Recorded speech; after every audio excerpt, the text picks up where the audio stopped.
വിദ്യാലയത്തിലെ അംബാസഡർമാരാണ് നിങ്ങളെന്നാ പറഞ്ഞത്. അതിൻ്റെ മുകളിൽ വല്ല പദമുണ്ടോ എന്ന് ഞാൻ അന്വേഷിക്കുകയാണ്. അത് നിങ്ങളെ വിശേഷിപ്പിക്കണം. നിങ്ങൾ ആ വിദ്യാലയത്തിലെ ജംസ് എന്ന് എനിക്ക് വിശേഷിപ്പിക്കാൻ സാധിക്കും. NSS ക്യാമ്പിൻ്റെ എല്ലാ ഗാംഭീര്യത്തോടു കൂടിയാണ് നിങ്ങൾ ഈ ക്യാമ്പ് അണിയിച്ചൊരുക്കിയിട്ടുള്ളത്.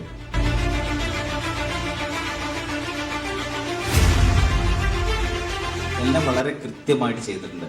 വളരെയധികം സന്തോഷം. നിങ്ങൾ പൊളിയാണ്, സൂപ്പറാണ്. അപ്പോൾ ക്യാമ്പും അതേപോലെ തന്നെ നിങ്ങൾക്ക് എൻജോയ് ചെയ്യാൻ പറ്റട്ടെ.